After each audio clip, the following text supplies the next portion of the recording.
Welcome, ladies and gentlemen, to Thomas's Reading Room number 2. We are continuing again with another video here, starting with the 21st of February. This is Through the Eyes, a 2-year travel adventure story through America with Thomas, Susan, and Howard, or Susan, Howard, and Thomas, however you want to do it. Okay, you see on the front cover here, vaguely. Okay, here we go. 21st of February, Friday. We get rolling right along. We wake to what seems a cold morning, and I do not cherish the thought of crawling out of the sleeping bag, subjecting myself to the cold. However, it is necessary. I dress warm, crawl out of the tent, walk over to the fire pit, and stir the hot coals from yesterday. I place the sandals over the coals to warm for a few seconds, then I put them on the feet. Susan crawls from the tent. We immediately pack up and put everything in Howard. Then Susan and I change clothes, wash, get in Howard, and I start the engine. We both say, "Good morning, Howard." After we allow the engine to warm, we are ready to go, Susan, Howard, and I. I drive us out, carefully avoiding the tree stump, onto the road to the Highway 89 toward Tucson. Arriving downtown, I park Howard and get out, walk to the post office, and still there is no mail. We walk to a payphone and I phone Pops. Pops says, "It's a good thing you phoned because Wednesday I got the mail back with attempted unknown stamped on the front." There's one for everybody. Written on the front is General Delivery, Thomas K. Dugan, the post office and the address, and it was returned stamped attempted unknown. Hard to conceive that our post office does not know where the other post office is. Pop says, "I will wire the money and send the mail when you arrive at your next position." We converse longer than I bid farewell. Susan and I get in Howard and I drive to a department store where we purchase a few items we need plus food to make sandwiches with. I think I will call them Sammy's from now on. We sit in the parking lot and enjoy Sammy's. I like them better already, with a cold milk. From the department store, I drive a short distance to Western Union to pick up a money order. I fill a form out and give it to a man. He takes it, checks it out, then comes back and explains to me. Everything is okay except the initial K in the name doesn't correspond with the initial A on the computer. Therefore, I can't issue the grant. I thought to this self, am I having a difficult time starting this journey or what? That is it. I begin to get hot with the exhibition of ignorance distributed, the inconvenience I'm subjected to. Remaining diplomatic, I say, it is obvious the sender's name and the name taken from the driver's license are somewhat associated. The name Dugan is not common like Smith or Anderson. I continue, I have had nothing but difficulty here in Tucson. I report the problem with the mail, giving an impression of disgust with the town. The man says, "I'll check something out." He phones the originating office, speaks, then hangs up. He comes back to the counter and says, "The originator made a mistake, punching in the incorrect initial into the computer. I will issue the money grant." He instructs me to a bank close by where I cash the money order given me. I drive us from there to a grocery store where Susan and I pick up a few groceries. Outside, I put 35 cents into the coin slot of a newspaper stand. However, the door will not open. A gentleman comes for us saying, "The stand ripped me off too. If you get it to work, get me a newspaper." He walks into the store. I walk to Howard and get a screwdriver, walk back to the stand, and I force the door open to a degree.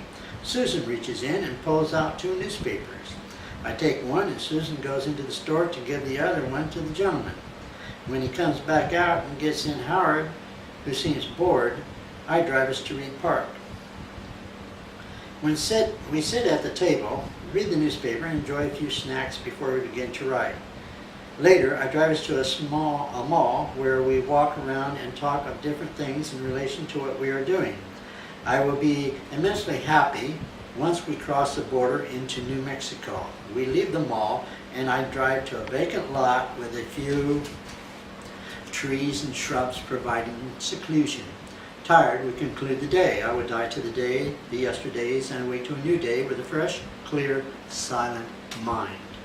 22nd of February, Saturday. Awake to a chilly morning with a clear, silent mind and absent thought. The darkness is still present and the air is cold. Susan awakes, we greet each other, crawl out of the sleeping bags, and prepare for a day at the swap meet. We get in Howard, I start the engine and turn the heater on. Then both Susan and I say, "Good morning, Howard." Howard seems anxious to leave, so I drive us to a convenience store, purchase 2 coffees, then I drive us to the Tinky swap meet. I pay $8 and we choose a space close to where we were last week. We set up the display. A lady in a pickup drives to the left side of us. On the other side, there is a young man who sets up a table and places a chair behind it. Later, I learn he is a nephew of the lady to the left of us, and he sells guitars. The lady seems to be of a sincere energy and inquires about karma. I tell her about it, and she has Susan figure the number and give her the information for a $3 fee. She is blonde, blue-eyed, and a charming lady of perhaps the 40s. Who's counting?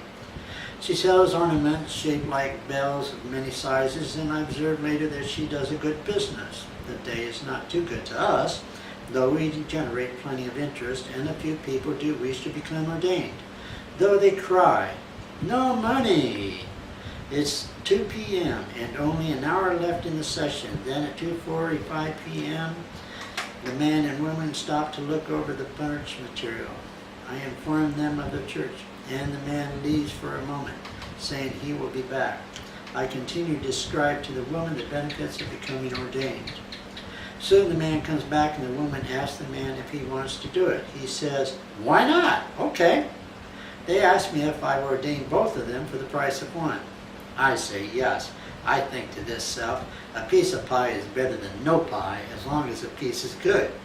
Susan gives them the credentials, one, a book, and a donation receipt. She asks them for their names and address, and the man also gives us $3 for a karma. Bidding them farewell, Susan leaves to look for some kids to put on the pans we have. And in the meantime, I ordained 2 more people. When Susan comes back, I tell her that I have ordained these people, and she gives me a big hug and shows me some lids she purchased. She says they only cost $2. Later, a man comes to collect the rent for the afternoon session. I can see Susan would like to go, though I say, "Let's stay." Reluctantly, Susan says, "Okay." As I pay the man $8, the lady to the left leaves, as today is her birthday, and she can think of plenty of things to do other than be here. The nephew remains and seems happy as he manages to sell 1 guitar. He likes Susan and thinks she is beautiful. I observe him do a few things to attempt to impress her. The evening crowd seems to walk around not buying anything, so I conclude that the people here may not have much money. It seems the common layman works for low wages and the price of products keep going up. There are people who purchase merchandise from businesses that have gone under and sell them extremely cheap to those that cannot normally afford the same products in a store. It is late. No cigars, so we pack up. I drive us out of the market and into the night to the same vacant lot we occupied last night. I drive in, the muffler scrapes the ground and separates from the exhaust pipe. I drive Howard by some trees and shrubs where we conclude the day. I would die to the day, the yesterdays, awake to a new day with a fresh, clear, silent mind and a tentatively aware brain. 23rd February, Domingo, Sunday. Awake early to a new day, free of the yesterdays. I crawl out of the sleeping bag, dress, and step outside of Howard. Susan's fast asleep. I release the hood latch, then lift the hood and remove a jack. The jack is a screw type, resembling a hydraulic jack, and sits on a platform mounted to the left inner wheel well. The jack is one of many features I enjoy about Howard. Taking the jack, I place it under the left rear leaf spring, then jack Howard high enough to crawl underneath. Laying the rug down, taking some tools, a long bar, and I begin to repair the exhaust. I loosen 2 nuts that hold a clamp, then I pry the muffler back with a long bar, moving the pipe with the other hand into the muffler opening. Positioning the clamp, I tighten the 2 nuts. I screw the jack down, put the rug, tools, and jack away. There, finished. I get in Howard and Susan is awake. I start the engine and observe that Howard is quiet again. We get out and help each other clean up, then get back in Howard, and I drive us to the swap meet. I stop at the entrance and pay the man $8. Then I drive to a space 2 aisles over from the space we occupied yesterday. We get out and take the table off the roof and place it at the front of the space. Then we walk to the restrooms. As I walk in, I see that 3 sinks and 3 commodes are being used. I take off the coat, shirt, and undershirt, hang them on a door, then wait in line. When a sink is available, I step forward and begin to wash and shave with lukewarm water. Finished, I dress, walk outside, meet Susan, and we walk back to Howard. We begin to set the display up, which does not take long. I walk to a stand where I purchase 2 coffees, then walk back and wait for people to arrive. A few people stop, though no cigars. It is the same story. No money, we're broke. Some people ask for an address, and I give them one to be polite, as I know people generally do not bother to write as a rule. Susan prepares a couple of Sammys, and the day goes on. It is 2:50 p.m. and no action to speak of. Susan and I decide to pick up and put things away, and as we do so, people come from all over and ask information. The gentleman at the space next to us offers a water heater for camping purposes in exchange to be ordained. The water heater works with propane and heats water in a few seconds. He was like new, so I agree and ordained him. Then he gives Susan a long black dress, which she likes. A woman confronts me and begins to ask questions after she observes the foundation material and the pictures on the windows of Howard. She says she would like more information on the church and think it over, then begins to ask more questions about the foundation. I begin to tell her about some objectives, essentially what I'm attempting to do. She asks me how I am different from any other philosopher. First, I say, I may be philosophical, but I'm not a philosopher. Secondly, they learn how to work with ignorance. I attempt to alleviate it. She begins to tell me the story of the ape who walks out on a rock, sits down and observes the sun. When the sun moves over the horizon, the ape gets up and walks away. People were attempting to theorize that the ape may have experienced some thought process in operation. I say in reply, for the animal's sake, I hope there was not any thought of any kind taking place. She smiles. I hand her some material on the foundation, and I tell her I must go, as Susan is waiting to leave. Susan and I get in Howard, and I drive out of the swap meet and stop to fill Howard with gas. It is good to experience thoughts of leaving a place we really never care for and have much turbulence. I begin to drive toward the freeway, and I observe airplane after airplane, thousands of them. There are early planes up to some later planes, and it seems as though they are preserved. Why would anyone want to do such a thing? It is not likely they will be needed. Onward to the freeway, I-10. I drive southeast, and soon we are across the border. Farewell, Arizona. Hello, New Mexico, I say. Let's see, February 3rd, we left Phoenix, and here it is, the 23rd. Hard to conceive, Susan. I drive off the freeway into a service station and have the rear member of Howard check for grease. I have not fixed the rear member, and the whining noise is deafening. They took over 2 pounds of grease, and that is about all the rear member holds. I pay the employee and drive back on I-10, where we arrive at a town with a little title of Lordsburg, New Mexico. I drive us off to the right of the freeway and into a visitor center. Susan and I observe other vehicles, mainly motorhomes and trailers, plus a sign that reads 24-hour limit, not more than $100 fine. I park Howard, and we conclude the day in New Mexico. I would die to the day and awake to a new day, a free man. February 24th, Monday. I wake early to a cold morning. I crawl out of a sleeping bag, dress, open the door, and put on some shoes. Susan is awake, and we greet each other to the new day. I tell her I'm going to the restroom, and as I walk to the building, I observe that it is somewhat new. The building is constructed in a Spanish style with a courtyard that has archways on both sides of it. There are tables for people to sit and enjoy themselves, and as I walk by them, I observe some people asleep in sleeping bags. I walk into the men's room and observe part of another person in a stall. I only see the feet and legs as he is propped against the door. The restroom is the best I've seen so far. It is modern, clean, with mirrors, soap, hot water, and electricity. I walk back to Howard and learn that Susan has visited the women's restroom. We put sleeping items away, and I drive us around to the other side to wait for the office to open, which will be in a half hour. As we wait, we observe the people out that were in the sleeping bags, and the person in the men's room moved their belongings to a car that seems to look extremely misused. They get into the car, all 6 of them, and manage to drive away. Soon the office is open and we walk inside where a lady greets us and asks us if we need any help. I tell her we are in search of information about recreational areas throughout the southern part of New Mexico, and preferably the national forests.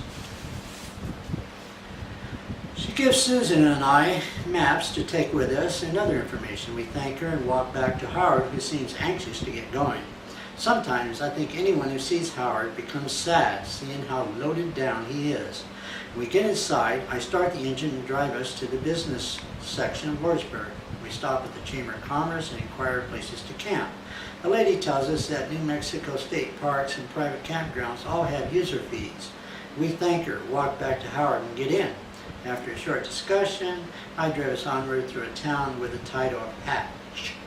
Between Deming and Hatch is a distance of 46 miles, and there is no place to camp without a fee.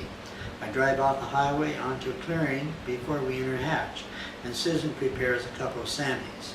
We rest, then contemplate the next move. I drive 85 north, paralleling I-25 to a town with the title of Truth or Consequences.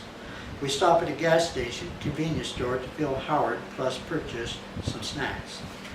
From Truth or Consequences, I drive I-25 to a town with the title of San Antonio, then turn right onto 380 East. The night is present and we are tired. I continue to drive 64 miles to a town with the title of Carrizozo, where Howard runs out of gas 1 block from the gas station. I put unleaded gas in the tank from the gas can, then drive to the station, fill the tank with regular, and refill the gas can with unleaded.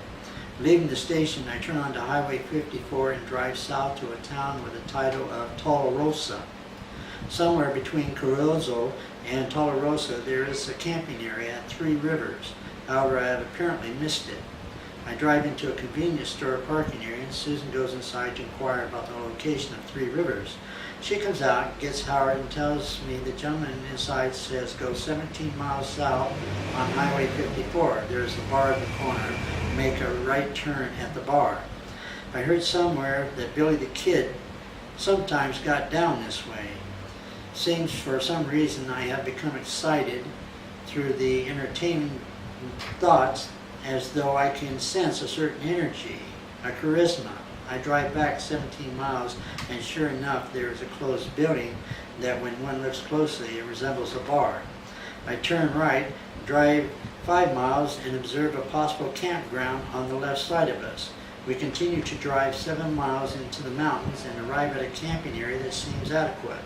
I drive into a campsite, and Susan, Howard, and I conclude the day. It is 3:45. We're pretty much tired, as I remember. Pretty much exhausted. So this is going to conclude this 2 videos here at this time, folks. The next time we start is going to be the 25th of February, Tuesday, and you're going to learn a lot about up at 3 Rivers, where some of the most pure, clear, beautiful, sweet water we ever found. Thank you. Now, if I get my partner to shut the camera off, we'll be okay. But I guess she's not going to come. So, bye folks, and look for our next videos, okay?